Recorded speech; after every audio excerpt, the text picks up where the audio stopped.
On a le plaisir de recevoir en studio les gens du Centre de formation professionnelle Gabriel Rousseau de Lévis. On a la directrice qui est en place, Marilyn Michaud. Madame Michaud, bonjour. Bonjour. Merci d'être là avec nous ce matin. On a le plaisir d'avoir le professeur en électricité, l'enseignant DEP en électricité, Stéphane Gagnon, qui est avec nous. Bonjour, M. Gagnon. Bonjour. Merci d'être là.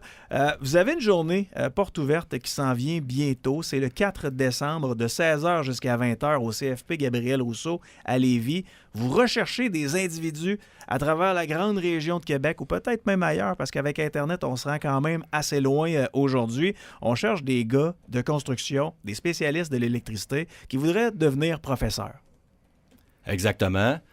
Nous sommes un centre de formation qui est en plein développement. Notre clientèle est en croissance. Puis, c'est ça, on a besoin d'enseignants, donc électriciens, électriciennes de tout acabit. Donc, des techniciens en contrôle, électriciens de métier, soit en résidentiel ou en commercial, même des électriciens hors construction. Donc, toute expérience pertinente dans le domaine de l'électricité fait que ça pourrait potentiellement faire des excellents enseignants. Donc, nous, on est prêts à les accueillir, à leur donner toutes les informations nécessaires sur la profession d'enseignant. Donc, ce jeudi, effectivement, de 16h à 20h, là, on est disponible là, pour répondre à toutes les questions. On aura une conseillère en ressources humaines qui va être présente aussi pour répondre aux questions au niveau des avantages sociaux, les salaires et tout ça. OK. Qu'est-ce que ça prend comme candidature, Mme Michaud? Est-ce qu'on recherche des individus, hommes comme femmes, qui ont 5, 10 ans, 15 ans, 20 ans d'expérience dans la construction en électricité pour devenir enseignant? C'est quoi le profil? Non, pas besoin d'avoir autant d'années d'expérience. Là. Après, un électricien qui a autour de quelques années d'expérience, dans le fond, va être capable de transmettre ses connaissances puis de venir enseigner aux élèves. Est-ce qu'il doit être absolument maître électricien? Non. Oui, non, pas nécessairement. Une personne qui, ça fait seulement 1 an, qui est sortie de l'école puis qui est encore apprenti puis qui a de l'expérience pourrait venir enseigner. Mais aussi, on recherche les électriciens de construction, mais ça peut être une personne qui est en électricité plus industrielle ou qui a fait des domaines connexes, parce qu'il n'y a pas juste la construction. Non, ça peut être l'électricité, ça peut être l'électromécanique et l'électronique. Exact. Parce que le programme est quand même varié, puis on cible plusieurs compétences. Donc, dans l'équipe qu'on a actuellement, on a des gens qui sont effectivement plus volet construction, mais on en a qui sont plus contrôle, on en a aussi qui sont plus volet électromécanique, électronique. Fait que tous ces profils-là, pour nous, sont parfaits, puis on est prêt à avoir leurs compétences, puis comment les intégrer dans l'équipe d'enseignants. Moi, j'ai le grand-père de mes enfants, il voulait être en pré-retraite, là, il avait 55, puis il était tanné de travailler dehors, faire des toitures. C'est un entrepreneur en construction. Il faisait à peu près tout, mais il faisait tout de lui-même. Puis là, à un moment donné, il s'est dit, ça ferait bien de travailler à l'intérieur. J'ai toujours trippé sur la construction. Puis il est devenu enseignant. C'était tough pour lui au début parce que là, il y avait l'Internet. Lui, il s'est toujours sauvé de l'Internet. Il a toujours eu des gros doigts. Il avait de la misère avec les téléphones cellulaires. Il avait de la misère avec l'informatique. Mais aujourd'hui, je vous dirais qu'en quelques semaines, il est embauché et en quelques semaines, il a réussi à s'adapter. Et aujourd'hui, il partage sa passion avec ses étudiants. Il est heureux comme pas possible. Puis les horaires de professeur, ça ressemble pas aux gars de construction typiques qui travaillent avec son entreprise puis que des fois, les heures dépassent puis à 8h30, 9h, 10h le soir, il est encore sur la job. Il est heureux comme un roi. Exactement. C'est une profession qui offre une belle stabilité d'horaire. Comme on dit, nous, souvent, la blague, on est au chaud l'hiver, au froid l'été. On travaille pas le soir, on travaille pas les week-ends. Donc, il y a tout un ensemble, effectivement, là, de considérations là, qui sont vraiment intéressantes là, pour celui qui a vécu la réalité de la construction. Ou là, en enseignement, bien évidemment, c'est à quelque part physiquement beaucoup plus facile. Puis, c'est aussi maintenant fait de façon à ce que quand on accueille un nouvel enseignant, le matériel pédagogique est prêt, les évaluations sont prêtes. Donc, le nouvel enseignant, il va focusser beaucoup sur l'appropriation de contenu, donc préparer ses cours, mais tout le matériel pédagogique est prêt, ce qui facilite beaucoup l'intégration là, à la profession. On travaille beaucoup, nous, en équipe. Nos modules évoluent en équipe. C'est pas chaque enseignant qui fait je dirais, qui prépare son cours seul de son côté, sans avoir d'aide des collègues. Vous êtes tous ensemble. Exactement. OK, ben ça peut être rassurant pour quelqu'un qui arrive comme enseignant pour enseigner ce métier-là en électricité, le DEP. Parle-moi de ton expérience personnelle, Stéphane. Est-ce que toi, tu as travaillé dans la construction longtemps? Oui, moi, j'ai travaillé, justement, j'en suis un exemple d'une personne qui n'a peut-être pas travaillé si longtemps que ça sur la construction. J'ai fait 5 ans. 5 ans. Sur la construction avant de basculer vers l'enseignement. Moi, j'avais un autre bagage en pédagogie qui a peut-être facilité mon intégration là, OK. à la profession enseignante. Mais ceci dit, une fois qu'on connaît bien le métier, une fois qu'on pratique le métier, ça reste que c'est un métier qu'on pratique 40 heures semaine à temps plein. Fait qu'on devient rapidement habile, très compétent. Fait qu'une fois qu'on a bien acquis ces compétences-là, après ça, aller les transmettre à d'autres, c'est comme former un apprenti. Sauf que là, on en a plus. T'avais-tu des craintes de devenir professeur? Toi, tu travailles sur la construction, il est amanché comme un cadre de porte, il est musclé puis tout. Devenir professeur, arriver puis faire du travail de bureau, c'était-tu une crainte que tu avais de transmettre ta passion? Je te dirais la principale crainte qu'on a, c'est de parler devant un groupe. Hein? C'est toujours ça qu'on entend. Ah, écoute, moi, parler devant 20, 24 personnes, je trouve pas ça évident, je vais trouver ça stressant. Ouais. Ce l'est, effectivement. Mais c'est comme n'importe quoi d'autre. On finit par s'y faire. Puis on se rend compte que les personnes à qui on parle sont intéressées, sont motivées. Nous, on a une clientèle qui est là par choix. Elle n'est pas là par obligation. Exactement. Donc, c'est une formation terminale. C'est une formation où on vient apprendre un métier pour pouvoir gagner notre vie par la suite. Fait que c'est sûr que la clientèle est intéressante.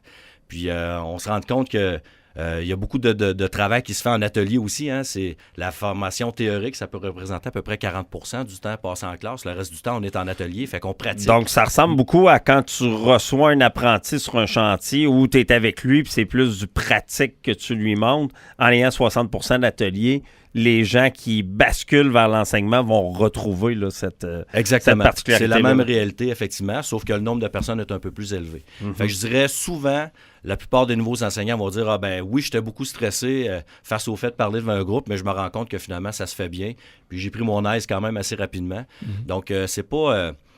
si vous me passez l'expression, c'est pas un deal breaker, là, dans le sens qu'il faudrait pas s'empêcher de considérer cette profession-là à cause de ça. Non, tu sais, je suis très timide en public, puis prendre un micro en public, pour moi, c'est pas naturel. Puis j'ai travaillé pendant un petit peu plus que 10 ans au Collège Radio-Télévision de Québec. Puis quand j'accueillais les nouvelles cohortes, là, la première, le premier 20 minutes, là, je trouvais ça tough dans ma tête. Mais après ça, une fois que tu apprends à connaître les élèves, il y a de l'interaction et tout ça devient normal. Puis la passion embarque. Ouais, pour rassurer les nouveaux enseignants aussi qui viendraient, j'imagine que vous avez des programmes de formation continue aussi pour les nouveautés là, qui existent dans le domaine. Il y a du mentorat, effectivement. Pour chaque module, on a un enseignant qui est responsable, qui est là pour accompagner le nouvel enseignant.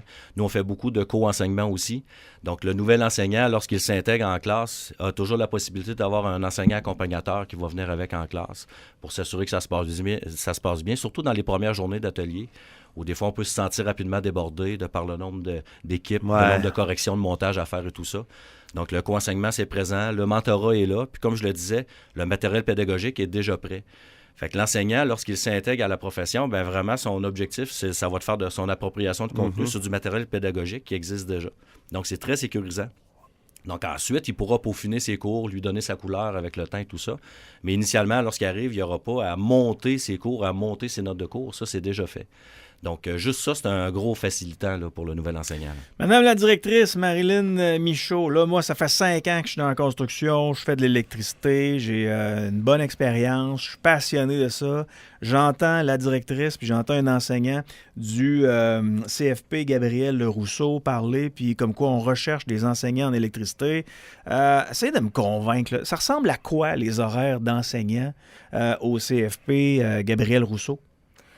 Nous, on recherche des enseignants à temps plein, mais quelqu'un qui souhaiterait à temps partiel, ça serait possible aussi. Temps plein, pour moi, c'est 40 heures. Pour les enseignants, c'est un temps plein, c'est quoi? Un temps plein, c'est 32 heures. Fait que, pour un poste d'enseignant, c'est 1280 heures par année, mais 720 heures d'enseignement. Puis le reste, c'est du temps où il prépare ses cours, il travaille avec l'équipe départementale, peut être sur des comités dans l'équipe école.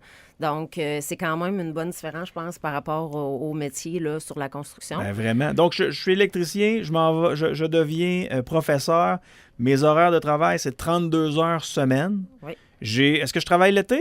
Non, congé l'été, congé à Noël, puis aussi avec une possibilité de moduler son horaire, parce qu'on enseigne des fois par semaine, c'est variable. Fait que Ouais. je peux faire des semaines où je vais avoir travaillé un petit peu plus. La semaine d'après, j'ai un engagement où je dois aller à un rendez-vous. Ben, je peux jouer avec mon horaire puis juste la modifier. Fait que c'est quand même modulable, là, Donc, l'horaire de 32 travail. heures semaine, je suis en congé l'été, j'ai quelques semaines de congé pendant le temps de l'hiver. Ça peut ressembler à quoi, le salaire des enseignants? Un salaire enseignant, actuellement, au maximum de l'échelon, va être autour de 102 000, puis éventuellement, dans les prochaines années, 105 109 000 par année. Tabarouette, c'est des très bons salaires, là. Sécurité d'emploi aussi, parce que l'électricité est un domaine en effervescence. Moi, je coach au hockey des jeunes de 16 à 22 ans, puis j'ai pas assez des doigts d'une main pour compter ceux qui sont en électricité ou qui veulent y aller. Là.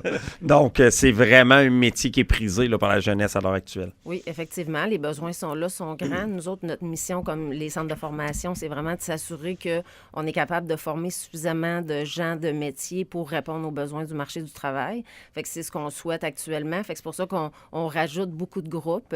Notre centre de formation, dans le fond, le gros de l'avantage, c'est que c'est un centre qui est très récent. Fait que 2008 qui a été construit. La partie électricité a été faite sur mesure, conçue par des enseignants en électricité qui ont vraiment tout conçu les ateliers. Fait qu'on a vraiment un milieu vraiment moderne. Donc, on a des grands espaces. C'est un beau centre. On est à la porte des ponts.